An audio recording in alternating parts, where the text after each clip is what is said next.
Happy Thursday, everybody, and welcome into Locked On College Football Kickoff Live. That is Kenton Gibbs of Locked On ACC and Locked On Wolfpack, Alex Dono of Locked On Canes. I'm Drake Toll of Locked On Big 12, live from my Nokia 6 today, guys. I was just trying it out. I broke it out, see if it can work, and the audio on it is great, but the video is lacking just a bit. And it's not Friday. I usually thank everybody for joining us every Friday for Locked On College Football Kickoff Live, but considering games kick off tomorrow, we wanted to get a day ahead on Conference Championship weekend after a wild college football season. Football is over for many schools. There are plenty that aren't going bowling. They packed everything in and ball game. And for many, they're still competing for a college football playoff, and that's so big this weekend, from Alabama and Georgia to even Michigan and Iowa, and tomorrow night, Oregon and Washington. Kenton, this is it. We've got still 7-8 teams in play here, and we've got to bring it down to 4. Yeah, absolutely. And here's the deal. This final weekend of the season is going to be vitally important from a lot of aspects because there are multiple teams that are in this hunt. This is the most competitive that the CFP has ever been in terms of you can make a case for this team, you can make a case for this team, you can make a case for this team. And, I think looking at this situation, we're going to find out what the committee values in a lot of ways. Because do you put a Bama team in if they beat Georgia? You say, well, they have the better win, but you lost to a team that's also on the cusp. Yeah. What do we do there? What do we say there? Or do you value a team, Oregon, Washington? It's about who's trending in the right direction, all this good stuff, all that good stuff. It's hard to beat a team twice. We all know how hard that is. But let's just say Washington does pull off 2 wins. Then what? Where do you put them? There's a lot of questions swirling around this thing. Florida State, if they barely escape with a win against Louisville, even if they dominate Louisville, do they say, well, we know without Jordan Travis you can't compete? Or do they say, you know what? Hey, you did what you got to do. You did your big one. You won all these games by all these points. We got to put you in the playoff. So it's going to be very interesting to see how the committee plays this thing. Because I'll tell you what, if they do a bad enough job, the folks will be screaming, bring back the computers. We got AI now. Bring them back. Yeah.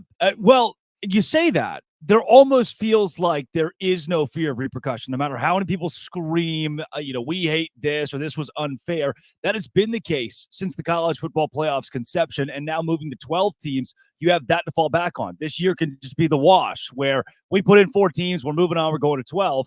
Dono, with that, it makes me think of fan bases like Texas. They've got a road win against Alabama. Their only loss is against Oklahoma at a neutral site on a last-second touchdown.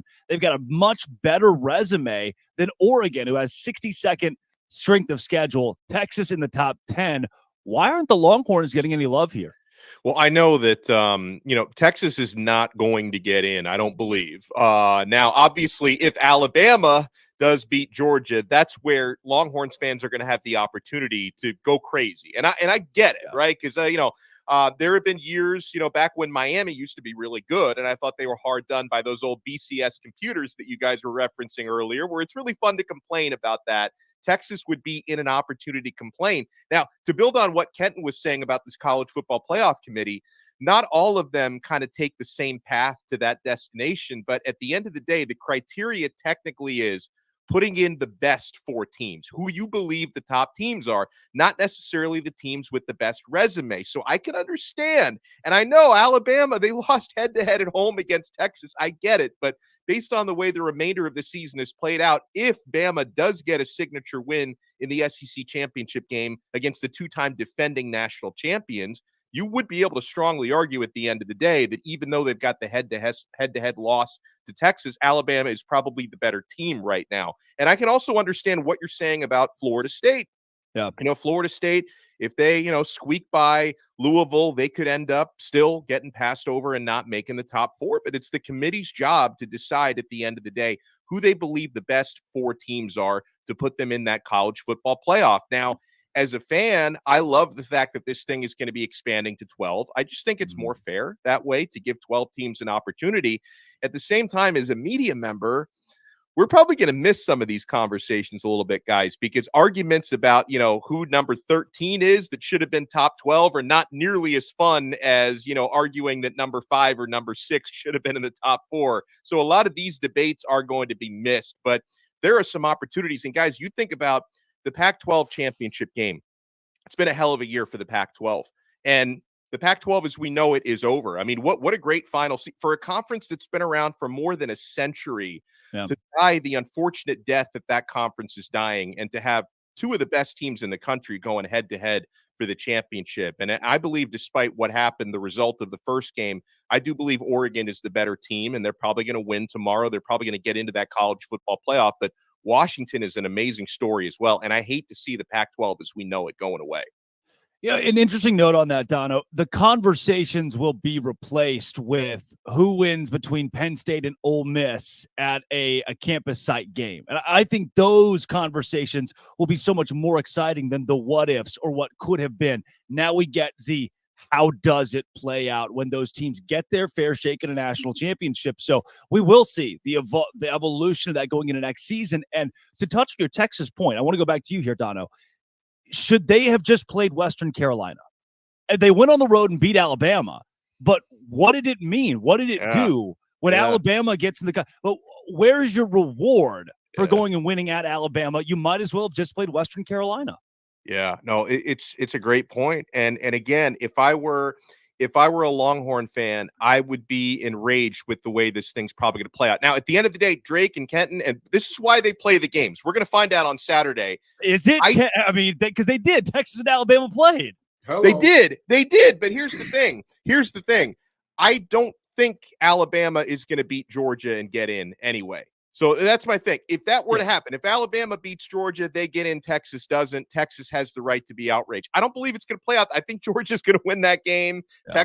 Alabama's going to miss out. Texas will also miss out. So those complaints will not be as loud for that reason. But it is absolutely unfair. And that's why we need a 12-team playoff. That's why we need a field that's bigger than the one that we currently have, because there are way too many opportunities for the committee to, for lack of a better phrase, screw somebody over. Like, somebody's going to feel hard done by this, and Texas could be one of those who feels hard done. I mean, Washington, if they lose to Oregon tomorrow, they're going to say, hey, all we did was split with Oregon, and they get into the playoff and we don't. That's probably not, I mean, unless they get blown out tomorrow. But if it's another close game like the one we had first time around and Oregon wins, Washington's going to feel like that's unfair, and they'll have a point.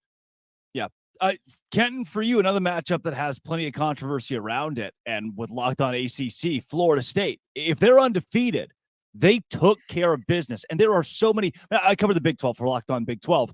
There are two teams that had a quarterback start the entire season because of whether injury or being benched. Two teams. This is what college football is, playing through injury. And now, sure, a key injury, albeit, but you can't keep them out undefeated. Let me tell you something. They got a guy that's 6'4", returning punts over there in Tallahassee. I don't care who they have throwing them the ball. We got a very goth version of Drake Toll today, just in case you all didn't know. He went to Hot Topic.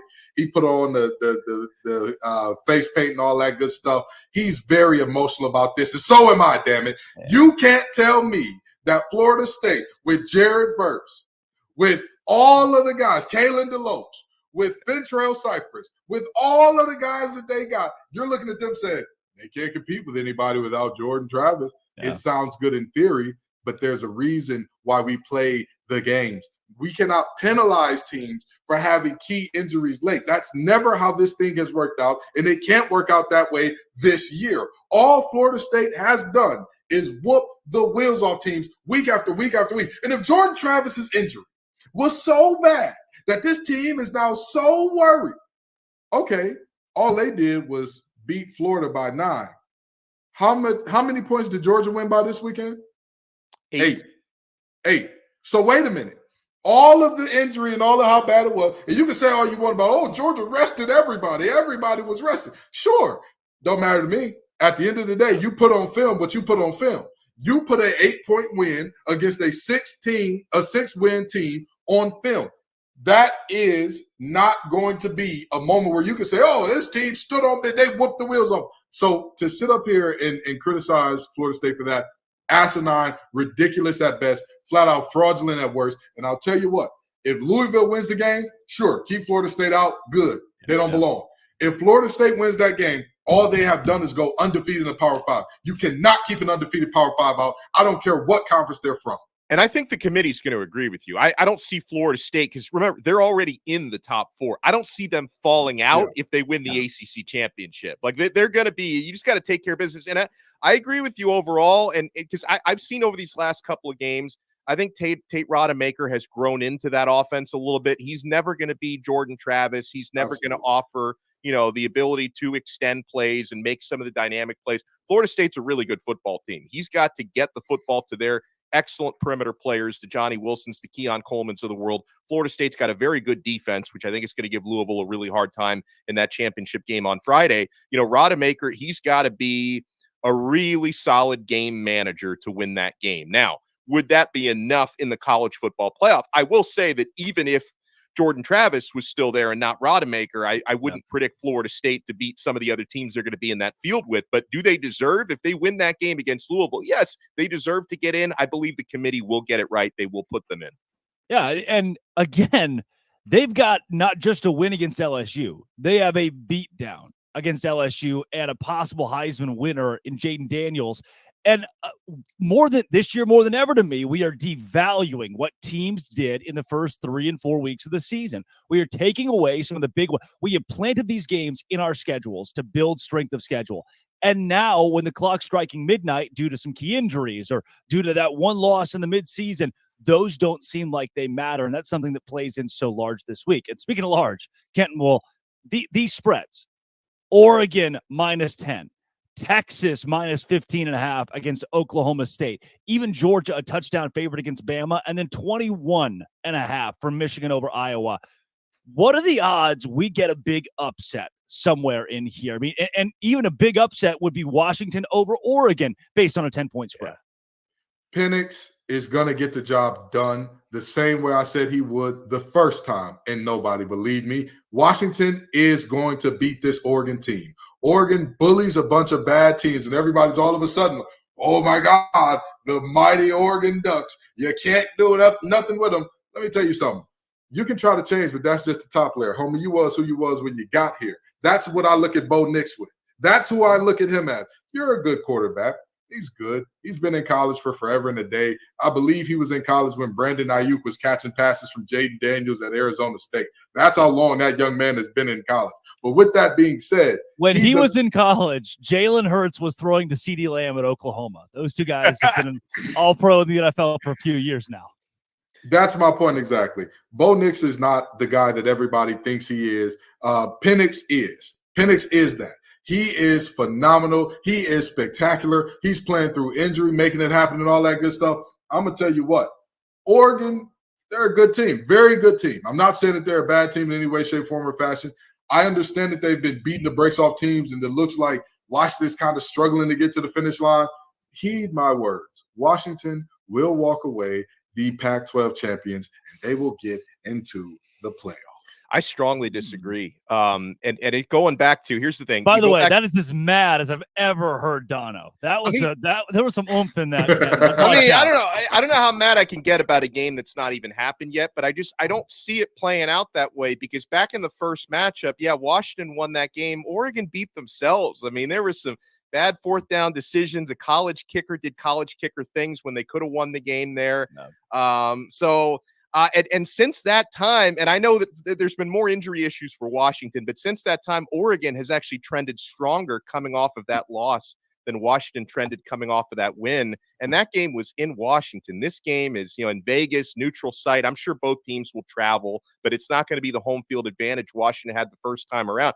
I can agree with you on Penix. Like, I'll take Penix over Bo Nix, but Bo Nix is not chopped liver. I mean, 6 year has been the charm for him. He's been incredible out there this season. He and Penix have very comparable numbers. Nix arguably has slightly better numbers this year. So this is also, I think Jaden Daniels should be the Heisman winner. Let me just say that. But this matchup could decide that Heisman, because the Heisman voters, do they value the stats or do they value the signature win? So if more value comes into the signature win, that matchup could decide it. I see Oregon winning the game. The 9.5-point spread is probably too big, but I think Oregon will win. Insane spread. That's unbelievable. For a team that beat them in the regular season, I wasn't expecting that. And to your point, Donna, when you talk stats or the big moments, who has a Heisman moment? Nobody yet. And you could argue that Caleb Williams never really had one. It wasn't about the wins at the end of the year. He was so statistically dominant that he beat out a guy like Max Duggan, who had a couple of Heisman moments. And this year, when nobody's come to the forefront of that, you have two guys duking it out there at the top of the conversation in Bo Nix and Michael Penix Jr. that can grab their own. But for you, we've got Ken's. He's got Washington over Oregon this week. Dono, do you find an upset in this conference championship weekend? If there is one, that would be the most likely one, but I do think Oregon's going to win that game. Texas is going to beat Oklahoma State, and obviously Oklahoma State, what a Jekyll and Hyde team, right? Because the same team that beats Oklahoma gets blown out by UCF. I think Texas is going to win that game and win big, because for Texas, unless there's just a massive choke job, they know not only do they have to win, but they have to put up style points, guys, in order to have a chance to get to the top four. So Texas is not going to take their foot off the gas pedal if they have the opportunity to blow them out. I don't know. You know what? I've already predicted Georgia's going to win the game, but Alabama, man, I could talk myself into thinking and last week doesn't matter. I know Alabama, they barely beat Auburn. That game is always drunk. And, Georgia Tech against Georgia, I don't really put any stock into that one. So this is a completely new day for both teams. It wouldn't shock me if Saban pulled something off. So I don't know, either that one or Washington, probably the most likely. And listen, Louisville, I still think Florida State's the better team, regardless of who the quarterback is. So I'm not putting a whole lot of stock in the Cardinals in that one. But I would say maybe Alabama has the biggest chance of pulling it off. The first ever self-sell me why. I love that. Yeah. I absolutely love it. And I didn't sell it that well because I didn't have the great confidence. I really didn't.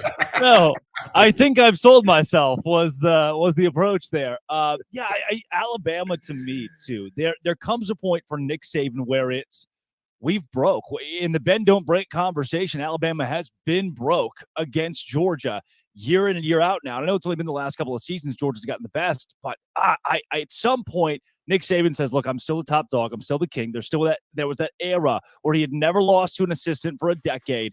He's still Nick Saban. And that's got to be the message at Alabama and through Tuscaloosa this week. And then you get in the conversation of, does that keep Georgia out? That complicates things so much as we go down the stretch here in the college football playoff conversation. But speaking of that, let's get into some sell me whys for these underdogs and those who are big favorites this week. We will also talk transfer portal, all the latest in that, and maybe even some Liberty, New Mexico State, Miami, Ohio, Toledo. Who knows what's in store on Locked On College Football Kickoff Live. But first, we'll take it to Dono.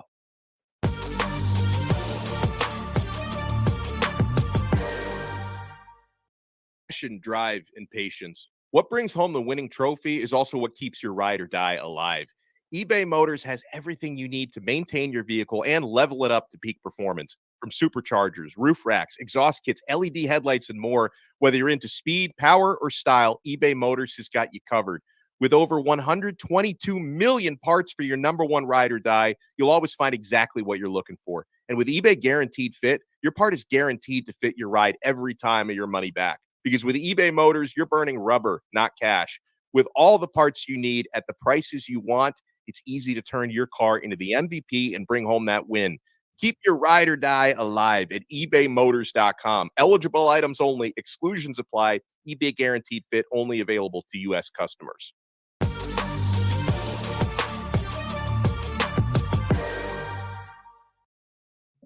It is time for the best part of the week every week. It's Sell Me Why.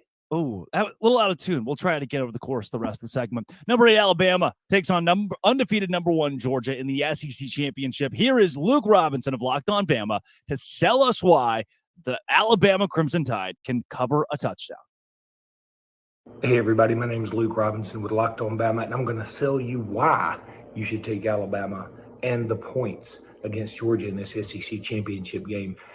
And the reason is because Alabama's rarely an underdog. And when they are, they typically win the game outright. I would say, hey, look, if you want to take a smaller gamble, take Alabama on the money line. Because I'm telling you what, this team is playing really, really well. They're having a lot of fun. In a couple of games, Alabama hadn't been underdog many in the past, say, decade, about 4. At least 2 of those were against Georgia.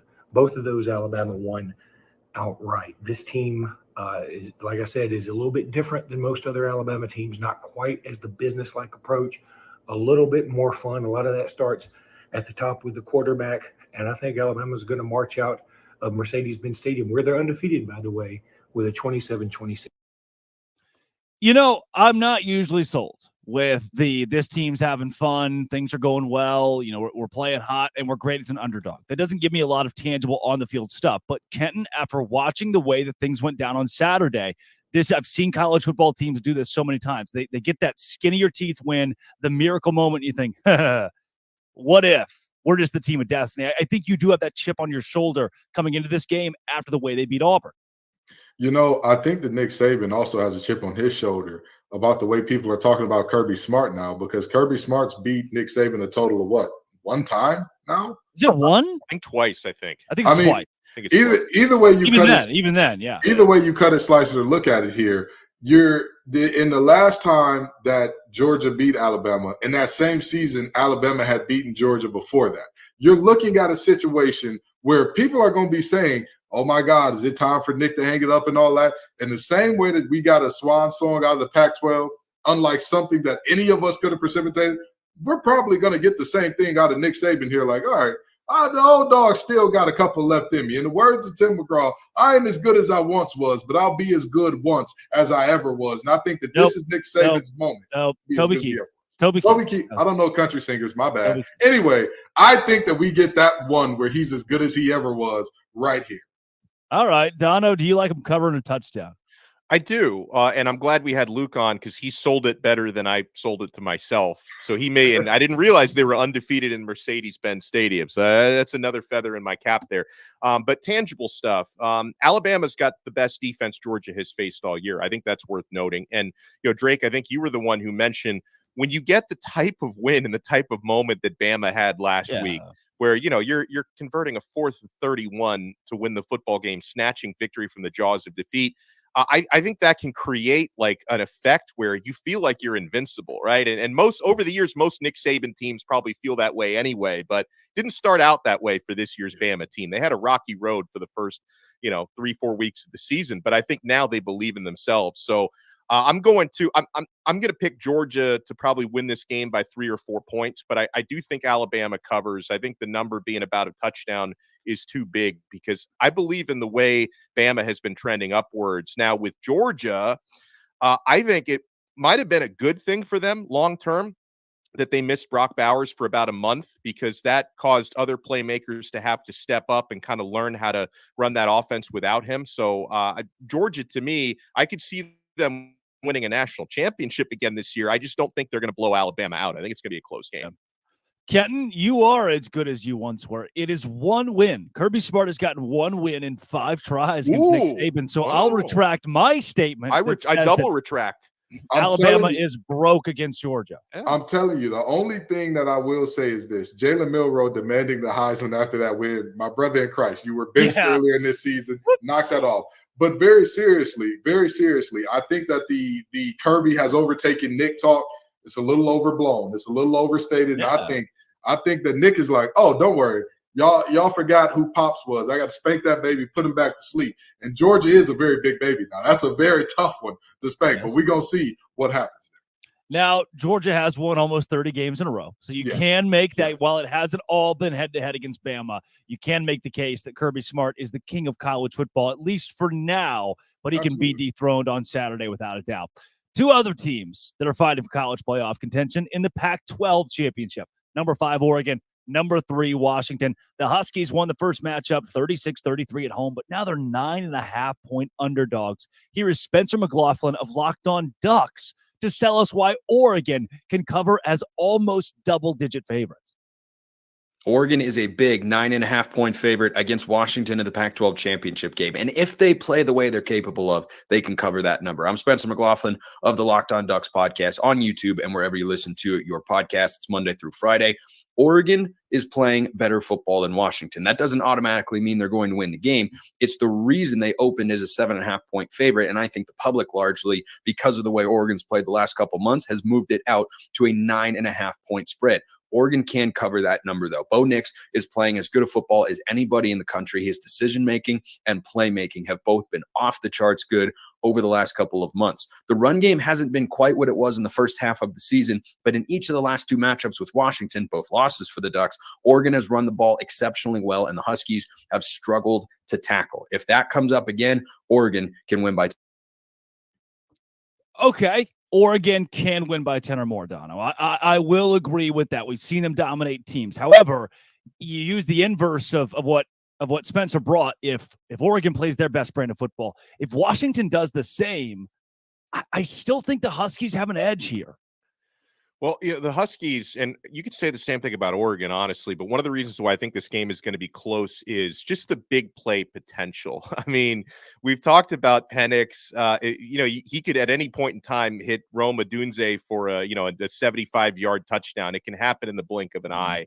I think one of the keys for Washington, if they're going to pull off a big upset here, despite the fact that they've beaten this team already, can they generate any sort of a pass rush? I mean, we look at how good Bo Nix has been this year. It really shouldn't be that much of a mystery when the Ducks have only surrendered 5 sacks this year, guys. That's the fewest given up by any FBS team. And inversely, Washington is 110th in the nation in producing sacks. So if they can flip that narrative around a little bit and apply some pressure, that could be the X factor in this game, because I think a lot of people look at it and just say, this is probably going to be a shootout the way the first game was, probably going to be relatively high scoring and going to be really close. But if I'm going to look at the Huskies to pull one off, if they can put some pressure on Nix, which nobody's really done this year, that could give them an even bigger edge. But I thought Spencer did an okay job selling it. But I think even Spencer has got to know 9.5 points, that's probably too big for a game like this. Yeah. Kenton, for you as somebody who played the game at the collegiate level, how much of this comes down to coaching? Each team got a fair shake at. We have Kenton here. I think. He's back. Kenton, Right. how much of this is coaching when you talk about two teams that have already met once before? You played the game at the collegiate level. Yeah. Is it adjustments? Are we going to learn who's better when it comes to the guys with the headsets? Yeah, absolutely. Absolutely. Okay. That's why it's hard to be the team twice. Not only is it the guys with the headsets, you have seen what has success. And generally, it's easy to get lazy and settle in on, hey, we had success with this the first time. Let's do it again. That's the thing there. And I'm going to say this. Washington, the Huskies all season have been the Rodney Dangerfield of college football. They get no respect at all, week in and week out. Whenever it's who's primed for an upset, somebody's always screaming, the Huskies are going to lose it this week. They're going to blow it this week. They can't win this game. Do y'all remember the first matchup against Oregon? Got no chance. Oh, this team. Oh, Oregon is right. Oregon's on the road, but I'll tell you what, that's one of the best road dogs you're going to see all year. And lo and behold, they just won the game. I'm going to tell you right now, this Washington team has had it up to here with the disrespect. And I don't know. I'm not going to lie and say I have sources inside that program, because I don't. But I'm going to hope and pray and wish that they have the temperament in that building that is absolutely pissed off, disgruntled, and downright nasty in terms of, y'all still don't believe. How much more can we do? So after we beat this team, let me guess, we're going to go to the playoff and y'all going to say we need to lose by double digits there too, right? It's their time. Huskies are having a special season. They keep it rolling here. I love it. Guys, one of the games we haven't talked about quite a bit is Michigan and Iowa. We'll get into that over the course of the show and later on, but let's go to Chris Gordy of Locked On SEC and talk a little bit more in depth about Alabama and Georgia, as this one certainly decides the makeup of the college football playoff. But first, we'll take it to Dono.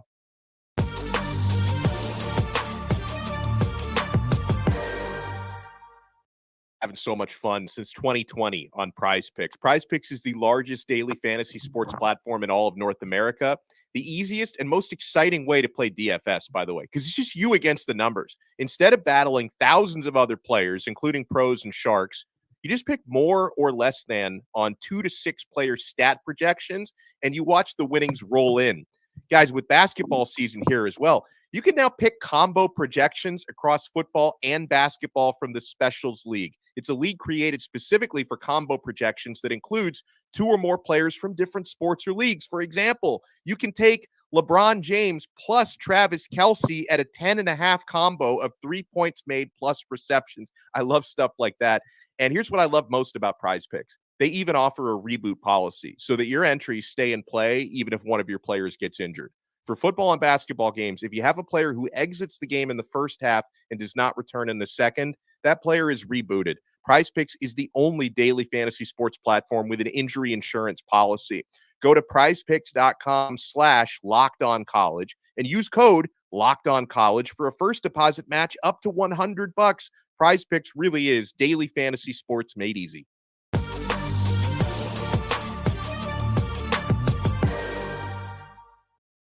It is our biggest game of the week, Alabama and Georgia.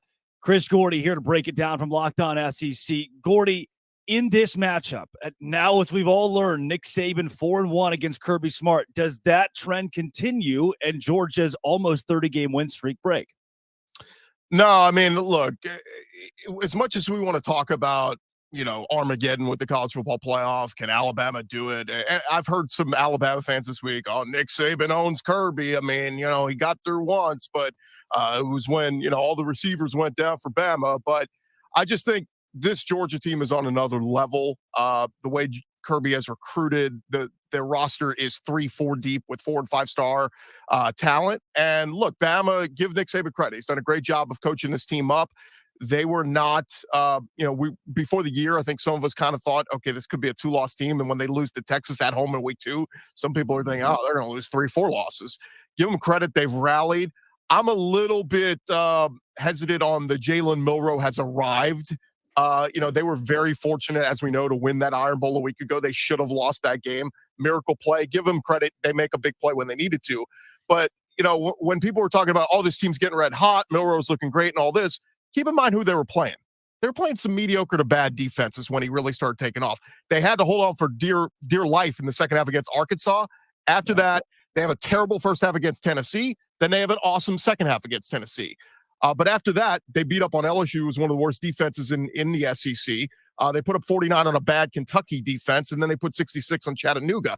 So, look, Alabama's good, but I'm not ready to say this is one of the best offenses. Look at some of the tougher defenses they've played this year. 24 against Ole Miss, 26 against A&M, 27 last week against Auburn, and really it was 21 because of that miracle touchdown. So I just think, the expectations are Georgia's not giving up more than, 24 to Bama. So if Bama gets to 24, can they hold Georgia's offense under that? Maybe. But it's going to take a special defensive performance from Georgia. See, you just took the question right out of my mouth because, normally Dono's the betting guy, but I was going to ask, what's the magic number in this game to get to? So instead, I'll ask you this. What is Georgia's path to winning and what is Bama's path to winning this game in your opinion? Yeah, I think Bama's going to need a turnover or two or a big kick return. We saw Caleb Downs a couple weeks ago with a big punt return. They benched Kool-Aid McKinstry in the return game. So, if Caleb Downs returns a punt for a touchdown, that would be huge. A pick 6 on Carson Beck would be huge. Hit for a fumble recovery for a touchdown, something like that. Bama's going to need a big momentum-changing thing. But I do think it's simple. I love to look at the point totals and what we've seen throughout the year. I think if Bama gets to 30 points, they have a great chance to win this game. But that's the problem is Georgia's defense is so strong. People look at the Georgia Tech game a week ago and say, maybe not the best performance from Georgia. They were sitting a lot of guys out. They rested Brock Bowers, Ladd McConkey, a lot of guys that weren't 100%.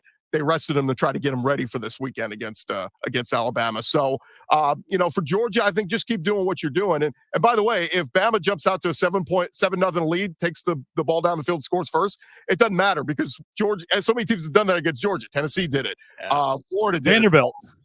All these teams have done it. And then Georgia goes, yep, that's it. That's enough. We've made adjustments. We saw what you were running. So it's going to be fascinating. Again, look, I'm not saying Bama doesn't have a chance. I just think this Georgia team is so experienced and so deep that, they're ready for this challenge. I think about this, Gordy, from your perspective as the host of Locked On SEC, because we talk about chaos scenarios in college football. If Bama wins a close game this weekend, they both get into the playoff, right? Like Georgia and Bama would get. How do you see that breaking down if Bama does win? What's the playoff scenario? I don't want to be anywhere near that decision-making room. I mean, it's chaos. You literally don't know what to do. I mean, I thought Bill Hancock's statement the other day was pretty interesting, where he said, we are picking the 4 best teams, not the most deserving. If I ask each one of you, what's the best Chinese restaurant you ever ate at? You're all going to have different opinions, right? Like, so best is so subjective. But I think what they're telling us is we've had Georgia at number 1. We think Georgia is one of the best teams. If Georgia loses on a last-minute field goal to Bama, Georgia is still one of the 4 best teams in the country. They're not going to take them out of the top 4 because of that. Now, if Bama wins 50-14, yeah, maybe Georgia's not one of the 4 best teams. But that's what it would take. I still don't know on the Bama debate. I mean, if Texas wins convincingly, if they hammer Oklahoma State, that head-to-head has to matter. We can't ignore that week 2 game and act like it didn't happen. Everybody's like, oh, well, Bama's a much better team now. Doesn't matter. Like, are we judging it off of the season and the resume, or are we just going on who we want at the end of the year? And Saban has brainwashed all of us to believe, every year at the end of the year, Bama's one of the 4 best teams. Well, sure. You have one of the top 2 recruiting classes every year. Of course you're one of the best teams. You always are. So it'll be very interesting. Look, I know a lot of people are rooting for the chaos to happen, but God forbid if that happens, this committee is in a world of trouble, because who the hell, somebody's going to get left very disappointed. Gordy, before we get you out of here, we've talked about how the game can play out. How will it? Who wins and how does it go? Yeah, I think we see what we saw this year. I think Alabama comes out, executes. I think they score early. It wouldn't surprise me they get the ball first, take a 7-0 lead. But then we'll see Georgia do what Georgia does. The quick passes out to Brock Bowers and some of their Rara Thomas and some of their weapons they have, and that run game. I mean, Kendall Milton and all the different pieces they've had throughout the year. Dejon Edwards been so good this year. They just bleed you. It's that slow bleed where it's like, God, he just got 6 yards of first down. Oh, it's another 6 yards. And it's just like they just keep the chains moving, keep the clock running. And so, I picked Georgia. I think Georgia scores in the 30s. Wouldn't surprise me if they get to 40 here. Georgia wins something like 41-24.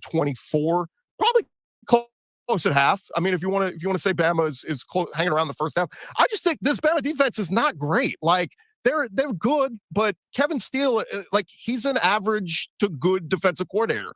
Saban plays a big part of that. But keep in mind, this Alabama team, we're so used to them winning games, like the Kentucky game a few weeks ago, where they scored 49. In years past, that game would be 49-6 or 49-10. Instead, they gave up 21 to Kentucky. They didn't, get the stops when they need to. They let Kentucky keep putting together drives on them. So I think this weekend, Bama gets not exposed, but we get a reveal of how far ahead Georgia's program is right now, ahead of Alabama. That's Chris Gordy of Locked On SEC. Gordy, thanks for joining Locked On College Football Kickoff Live. All right, thanks, guys. And hopefully I told you why.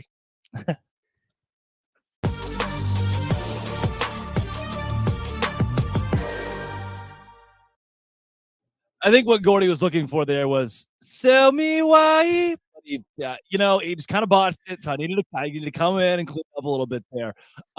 Guys, I know we've talked a lot about this Alabama and Georgia game. One that we haven't gotten to yet, Michigan and Iowa. 21.5-point spread in a game where I don't know if Michigan will score more than 24 points. That's not a knock on Michigan. It is a complete and utter respect to Iowa's defense. Now, will Iowa put up more than 3 points is the big question, I guess. How do you view this one, Kenton? Michigan might not get to 24. They don't need to. I mean, this Iowa offense, it's disgusting. It's bad. It's pretty bad. It's bad when you got to fire your son. It's one of those moments. There's a very big thing also going on at Michigan where a son may need to get fired. And guess what? He's not yet. So, very seriously, I see this as a situation where Michigan, I could see them getting to about 24, 27 points. I don't think Iowa puts up more than 7. So I think that they cover. I could see Iowa covering, but I don't. Their path to win this game is 0 to none. It's slim to none. And Slim's got his top hat on with 1 foot out the door. He's doing the smooth criminal lean out the door. So I think that Michigan takes care of business here. Yeah, Dono, I don't think there's anything Iowa can do to win. That can't be the conversation here. But their defense, to me, at least keeps this thing within 21, despite the way Michigan has blown out a lot of teams on their schedule. The very first 2 bets that I put on my bet slip on FanDuel heading into this weekend, I didn't have to think a whole lot about these. And even if one or both of these don't hit, I will have no regrets because they should hit. under 34.5. I feel very strongly about that in this game. I see the combined score probably being in the 20s, right? And Iowa plus 21.5. Now, with that said, I think Michigan's going to win the football game. I just think that they may not throw the ball the entire game because they'll be playing with a lead, and I think Michigan's defense is going to be rolling. It's going to be a very run-heavy attack from the Wolverines. They're just going to take care of business. And then, Iowa's defense, they can slow Michigan down to a point. They can't score on Michigan because let's not forget Michigan has an incredible defense. I know the storyline for Iowa has been defense because they can't score. Michigan can score, but they've been consistently one of, if not the top defense in the country for most of the season. So, and listen, it's no disrespect to Michigan. I just think that out of the Power 5 championship games this weekend, this to me is the most missable out of them. That if I, for whatever reason, I maybe do some yard work and I don't catch the entire game, I'm probably not going to lose too much sleep over that. But I think Michigan's going to win, but it's going to be a low-scoring game, and they're probably not going to cover. Dono's the maniac doing yard work at 7 or 8 p.m. Eastern time. I wasn't sure if that was a night game, but yeah. Okay, so I'll be doing yard work.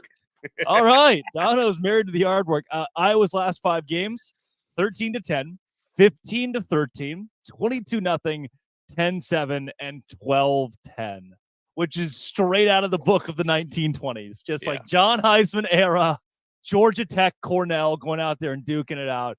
I do think Iowa covers the 21.5 this weekend. That's given us a good view, guys, of the conference championship games this week. I know the one that we really didn't touch too much on is Texas, Oklahoma State, but the biggest storyline in that is not the game itself. It's more so, can Texas backdoor its way into the college football playoff somehow, and how does that resume stack up? But as we move out of the games themselves, let's go into some big booms and busts. This is really the last chance we'll get to pinpoint those over the course of the entire year that we think, wow, that team is a bust. And Kenton, I know you're passionate about a couple. Yeah, I want to start off with bust, and I want to actually start here, okay? Everybody during rivalry week who's being soft and saying, please stop saying mean things to our team. Listen, it's rivalry week. Turn the sprinklers on. I love it. Turn the sprinklers on. Turn the sprinklers on. And tell me you did it. Call the opposing team pieces of crap. That's what you're supposed to do. Say that you couldn't get into our school. Say that. You're supposed to hate each other. That is how this thing works. What does Georgia and Georgia Tech call theirs? Clean, old-fashioned hate. What does West Virginia say to Pitt when the song Sweet Carolina come on? They tell them to eat feces in a 4-letter word that rhymes with spit. Obviously, I'm not going to say it because I don't want that call from David. You know, Ghost Drake Toll needs money to get that makeup that he's applying. So, with that being said, my first bust goes there. My second bust. This makes me happy. This brings great joy to my heart. This brings joy. Here we go. Oh, William Mack Brown. Come on down to the floor.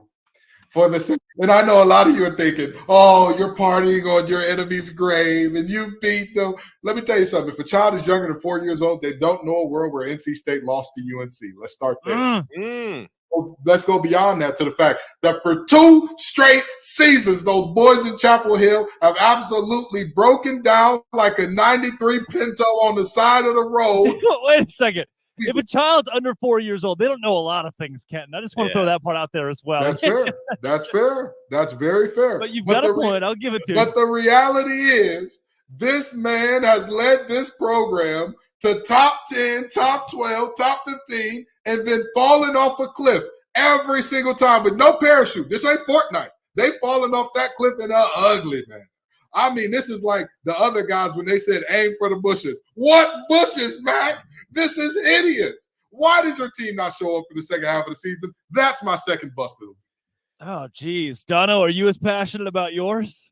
Let me go with a long-term bust. I can't say I expected them to win this past weekend, but our pal LinkedIn Billy, not bowl eligible, 5-7 season for, and next year still haven't fired him. Next year's schedule is even tougher. Like Florida, they win 3. They could have a better team next year. They probably won't, but if they had a better team next year, they might only win 3 or 4 games next year. Jeez, so, Dono. I'm just surprised Brandon hasn't muted me yet. Pick him down. Why don't you? Victory lapping our rivals. We love this. Yeah, we love this. I was gonna throw some shade at North Carolina, but I can't possibly do it better than the way Kenton just did, so I'll leave that one alone. In terms of just strict busts from last week, okay? How can I not go Auburn? I mean, you are a 4th and 31 stop at home away from beating Alabama, and you don't stop that 4th and 31. And how many seconds did Jalen Milroe have to throw that football? He was in what felt like 30 seconds. He's dancing around in and out of the pocket.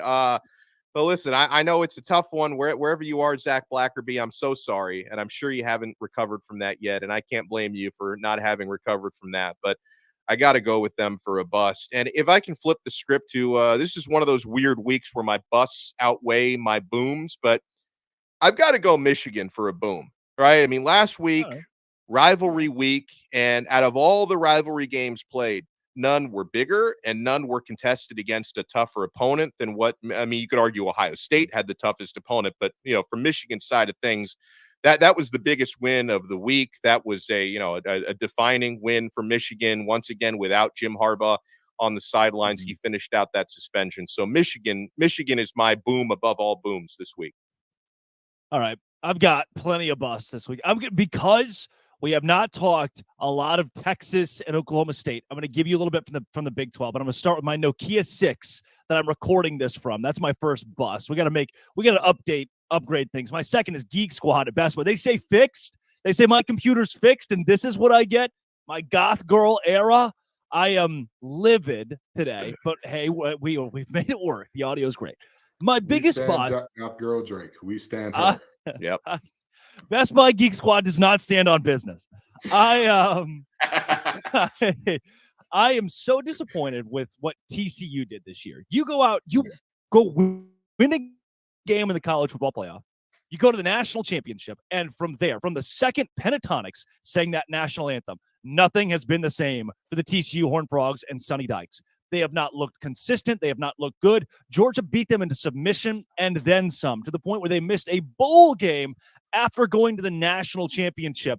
It's inexcusable. You can't miss a bowl game in the Big 12, especially the parity of the league this season. Plenty of beatable teams, plenty of games that they lost they should have won. TCU is a massive bust, possibly long-term. Another one, the Baylor Bears, who went 3-9. The AD comes out and says, hey, we have standards here. Oh, is your standard 2-10? Did you just clip it? Did you just barely get above that standard? And then your excuse for not firing the coach is, you know what we'll do? We'll fire all the assistants. Well, you already did that. You did that 2 years ago. Now you're doing it. At some point, it's got to be the head coach. And then they say, well, the real issue must have been NIL. You claim to be the number one team in compensation in NIL in the entire Big 12. But that's the issue. That's why you're losing ball game. Well, the portal's not good enough. You brought in 13 guys last year, have one of the top classes in the Big 12. At some point, something's got to give. You're serious about sports, and you make a change. And there are a lot of schools in the country dealing with the same thing right now that decided, you know what? This is not the offseason. We're going to make a change. So they didn't. Another bust. The guy is having relations with a volleyball player, hires her on staff to continue said unspeakable relations, then wrecks his motorcycle, lies about it, says she was a bystander, helped him out. Then it comes out that he lied. He's got a whole wife and kids, and you fire the guy who hired a woman who he was seeing on the side. And then you rehired the guy. That was a shocker for me. I couldn't believe that. What is the statute of limitations on being a bad person? At what point, is it 10 years, is it 12 years, we decide, you know what, I would rather win football games? And look, I know 90% of Arkansas fans are very excited about this move because they care about one thing, and that's winning football games. But do we not remember the true details of the atrocity of what he did to that woman, to the university, the embarrassment that was? And Arkansas has hired Bobby Petrino as their offensive coordinator. I got busts all around. My boom, though, Mike Gundy. Give me Oklahoma State and Mike Gundy for losing to South Alabama and still making the Big 12 championship game somehow. But, Dono, you perked up there a bit. This whole Bobby Petrino thing I do want to hone in on for a second because it's wild. Well, I just want to say that obviously in the coaching carousel, because you even mentioned it, when it comes to teams who ultimately have to hire coaches and the fan bases that react to those hires, the most important criteria usually is get me somebody who can help us win. And we do see very commonly, no matter what level of football, college, professional, you can burn a lot of bridges and still get opportunities. The coaching fraternity is a weird thing like that, but you usually don't get that second opportunity at the same place where you burn that bridge. That's the shocking thing. Like, Petrino has gotten a lot of jobs since, the first go around at Arkansas. He's got a lot of different jobs since then, which is just the reality of college football. The shocking thing to me was to get the job back there. That was what I couldn't believe. Yes. College football is look at Hugh Freeze, who's in the same division where he was calling escorts on a university phone. Right. How quick we forget because he beat Alabama a couple times. I mean, I don't think it's a matter of forgetting. I can't remember what NFL scout it was, but they said if Hannibal Lecter could make tackles and ran a 4.3, we just say he had an eating problem. I mean, that's the reality of what we're looking at here. This isn't. Let's stop playing like this is a Mr. Moral situation here. This is more so a team morale situation here, because at the end of the day, the only thing that matters is everything that matters, and that's winning. That's it. That's, we talk about, hey, we want to make your son a better person. We want to make him a better. Yeah, do your Jameis Winston. Eating W's is what matters here. Yep. Everybody sits on the couch and says, hey, we're going to make your son a better man. We're going to make him a better player. We're going to make him all the good things when he comes to our university. And 9 times out of 10, if that kid is too slow, if that kid's arms aren't as long as they thought they were, if he isn't as quick, if he isn't as fast, what happens? He gets discarded on the island of misfit toys just like anybody else. Let's stop playing like this is a moral operation. This is an operation that's based on, can you get the job done? Will you get the job done? And that's it. That's it. That job being winning. There's not a moral aspect of that. The job isn't to be moral. Absolutely. The job has nothing to do with morality. We see in basketball, we see Patino back at the high level. Like, it does not matter. We saw Godfrey go somewhere else and get another job and get another university in trouble. These people don't care. They don't care. Dave Bliss was blaming a dead guy for Beard at Ole Miss. The reality is, we're looking up and seeing more and more these teams no longer need to. The news cycle works so quickly that it doesn't matter anymore. It's like, oh, no, we got to fire this person because they're bad. We'll put them on a 2-year isolation. We'll probably get them back if we need them back. Because make no mistake about it, if Kiffin wasn't working out at Ole Miss, you don't think that they would have gave Hugh Freeze the call? Absolutely they would have. But it's working out for them. So they're like, yeah, we're good people. We don't want that Freeze guy back. From the Liberty School of coaching rehab. It's Alabama or Liberty. It depends on how bad your infraction was. Either Alabama or Liberty. And then you go for Ian McCaw, the AD at Liberty. Was it Baylor in 2016? And it's the Liberty School for rehabilitation if you're in sports. Coming up, let's pick some of these conference championship games this weekend. But first, we'll hear from a very valued sponsor, eBay Motors. Dono.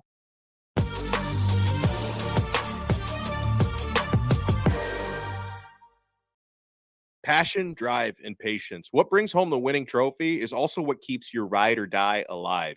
eBay Motors has everything you need to maintain your vehicle and level it up to peak performance. From superchargers, roof racks, exhaust kits, LED headlights, and so much more. Whether you're into speed, power, or style, eBay Motors has got you covered. With over 122 million parts for your number one ride or die, you'll always find exactly what you're looking for. And with eBay Guaranteed Fit, your part is guaranteed to fit your ride every time or your money back.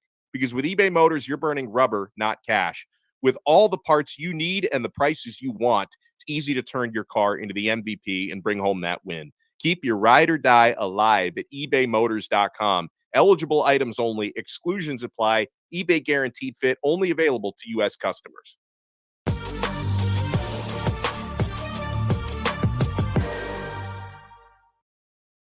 All right, let's close this thing out, boys. Conference championship weekend. Very quickly, very, very quickly. Miami of Ohio and Toledo this week. Alex Dono. Because I don't want to anger Brandon Olson more than I have already. He's our lead producer here is the one who wants Toledo guy, in addition to being the host of Locked On Gators. I'm going to go with the Toledo Rockets to get it done. Kenton Gibbs. Give me the Rockets. Every time I picked against Cast Technicians, I have lost this year. Give me the Rockets. All right, fine. I'll take Toledo just for Brandon. I know he's had a tough year with Florida. Toledo it is. Let's go Oklahoma State and Texas, 11 a.m. on ABC and airing in Times Square. Brett Yormark has rented out a video board to play this game in New York, and no one's going to care. Alex Dono, who wins the Big 12 championship? No, Texas is going to win the game. I think the question to me is, depending on which version of Oklahoma State shows up, does Texas cover 15.5? But Texas is going to, and you know what? I think Texas probably will win big, guys, because I mentioned it earlier. Not only winning this game, because that might not be enough. You've got to win this game with style points. You know, Sark and company, they know that you've really got to blow Oklahoma State out to even give yourself a chance if a team like Alabama loses in front of you to get into that top 4. So I'm going with Texas to win big. Kenton. Of all the Power 5 teams in conference championships, they are the most one-dimensional in terms of Oklahoma State and leaning on Ollie Gordon. With that being said, I only say that because Iowa has no dimensions offensively. I give Texas the nod in this one, and I think they cover because, I mean, the goal is simple. Fill the box, stop Ollie, win the game. I think they do so handily. Texas allows 89 rushing yards per game. They allowed 330 passing yards to Rocco Beck, but I don't think Alan Bowman's even as good as Iowa State's Rocco Beck. If forced to throw the ball, Oklahoma State's going to lose. Texas thwarts a late comeback. The Cowboys cover 15.5, but Texas wins by a score. Let's go Georgia, Alabama, 3 o'clock CBS. Kenton, where do you lean? Roll Tide roll. I've got Bama pulling off the upset. I think that, again, Saban is tired of hearing about his assistant finally getting one on him. And he said, all right, I'll show you. I'll show you exactly what's going on. Give me Bama. Dono. You know, it's crazy because we've had a couple good sell me whys in conversations. Like Luke from Locked On Bama made a strong case to Bama to cover, maybe even win the game. Gordy from Locked On SEC basically told us Georgia's going to blow them out. I'm going to stick with my guns to say I still think it's going to be a closer game than Gordy gave him credit for from a Bama side. I don't think they're going to pull off the upset, though. Georgia, to me, is just the better football team. That's going to carry over, and Kirby Smart is going to be 2-4 against his former mentor coming up this weekend. I've got Georgia winning a close one. I'm going to go with Kenton here. I'm going to go Alabama. I think Nick Saban. That's the lean. That's the edge that I give it. I'm going to go Nick Saban and Alabama. They find a way to get it done. They lead early, and they somehow they keep that lead. They find a way to keep that lead. They never trail in this game and win it by a score.